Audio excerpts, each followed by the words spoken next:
Hi, it's David here from Help at Maths, and in today's video I'm going to be helping parents to show their children how to do column subtraction using some very effective techniques that we use in school.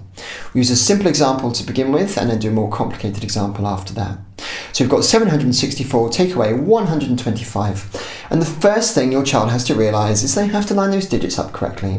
So the ones go with the ones, the tens go with the tens, the hundreds go with the hundreds, and you can use place value headings like this to help your child to align those digits correctly. Next, it's very important that we make the first number, 764, with some kind of apparatus so your child can really visualise what's going on and help them to remember it and understand it in the long term. So we've got 700s, 6 tens and 4 ones. We do some parallel lines for our answers, and then we are going to start subtracting the least significant digits first. The digits furthest on the right hand side, so the ones. We've got 4 ones, take away 5 ones. Problem is we don't have enough ones, so we're going to have to exchange. So we take one of our tens and we're going to turn that into 10 ones. It's very important that your child realises that the value hasn't changed, it just looks different. This number is still equal to 764, we've just represented it differently. We've taken one of the tens, leaving us with 5 tens. We turned it into 10 ones of equal value. We put those 10 ones with the 4 ones, and now we have 14 ones. So there we can show that by crossing out the 6 and putting the 5 to show there's 5 tens left, and then we can put the digit 1 next to the 4 to show there are 14 ones. Then we do 14 ones, take away 5 ones, and we're left with 9 ones. And hopefully by using the apparatus, your child can now understand why they did it, and they're more likely to remember how to do it in the future. Then we subtract the next column, in this case it's the tens. Now here we have 5 tens left, and we're taking away 2 tens, and we've got enough to do that, so we just end up with 3 tens, nice and straightforward. And the hundreds column is very easy as well. We've got 700s, we take away 100, and we're left with 600. And the answer is 639.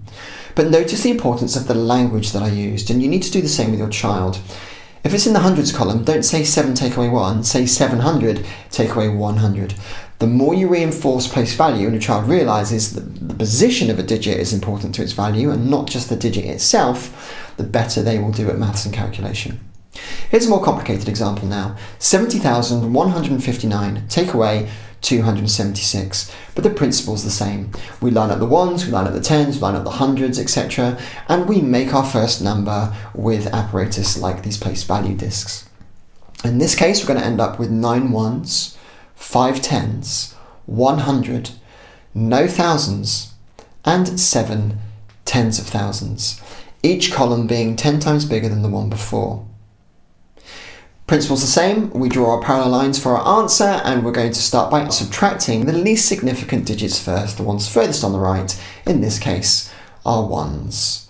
So we're doing 9 take away 6. And we're left with 3 ones. We had enough ones in the column to take away, so that was nice and straightforward. We look at the next column now, which is our tens, and we see we've got 5 tens, but we're trying to take away 7 tens. There aren't enough tens. We need to get some tens from somewhere without changing the value of the number. So we go to our hundreds column. We take one of these hundreds and we exchange it for 10 tens.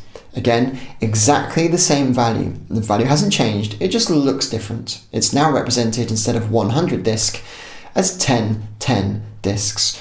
So we took 100, left us with none, and we turned that into 10 tens. We put those 10 tens with the 5 tens, left us with 15 tens, and now it is possible to take away 7 tens from the tens column.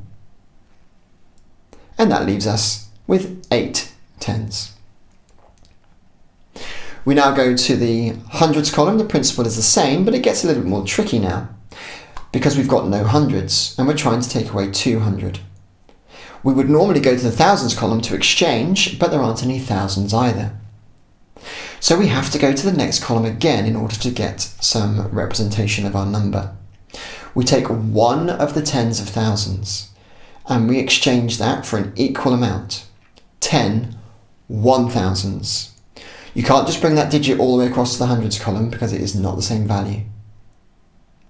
Then we take one of those thousands and we turn that 1,000 into 10 100s. So it's extremely important to realise that the value didn't change. We still have 70,000 there, but instead of being represented as 7 tens of thousands, it's now represented as 6 tens of thousands, 9 1,000s, and 10 100s.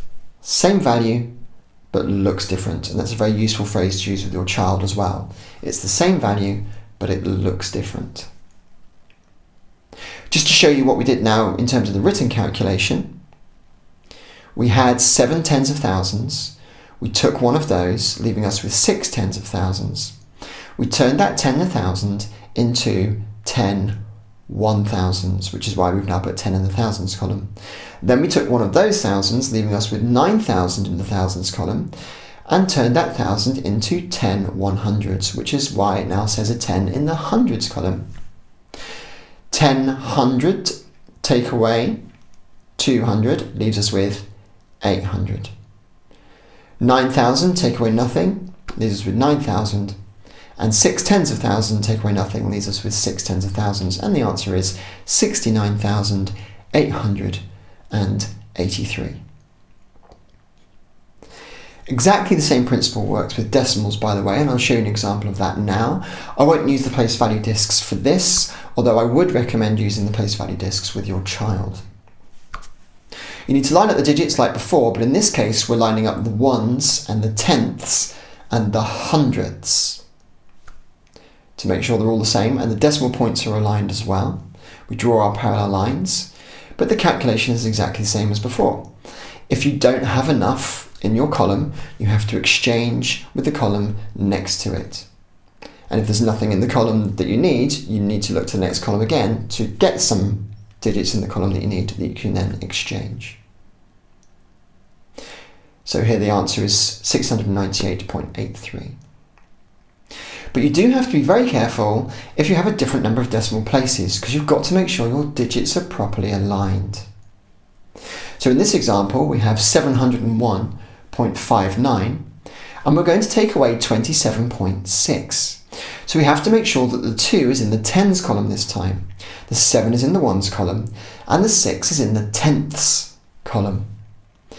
Using column headings like this can help your child to align those digits correctly. And also using a place value holder, a 0, to show that there is nothing in a column is very helpful as well. So now we would do 9 hundredths take away nothing is 9 hundredths, 5 tenths take away 6 tenths you can't do, so we exchanged. There's now 15 tenths take away 6 tenths, which are 9 tenths. And just like we did before, we're exchanging in exactly the same way to get our answer, 673.99. As I mentioned, you can use place value discs to represent this calculation. You could always turn them over if you don't have any tenth discs or hundredth discs and pretend that they're tenths and hundredths to see how to regroup this calculation. It's also very important that your child realises that you can check your subtraction by adding, because adding and subtracting are the inverse of each other. You can use one to work out the other. So here, we've taken our answer, and we're going to add on the bit we took away, which is 27.60. And we can see that we are left with the number that we first started with, 701.59. So the main things to take away from today's lesson are as follows. Number 1, make sure your child lines up the digits correctly. You can use column headings to help them do that, especially important when your numbers have a different number of digits or you're working with decimals. Step number 2, always represent the number with some kind of apparatus like place value coins when your child is learning how to do it. They will pick it up so much faster and they will remember it in the long term as well, because they would have understood what they're doing. Step number 3, always start by calculating with the digits furthest on the right hand side. And finally, step number 4, remember you need to exchange and regroup those numbers if you haven't got enough in a column and you need to go to the next column to exchange. But always make sure that when you are exchanging, you're not changing the value of the original number, you're just repositioning where the number lies to make it easier to do the calculation. So I hope you found that very useful and now have some very powerful tools at your disposal to help your child to calculate, especially when it comes to column subtraction.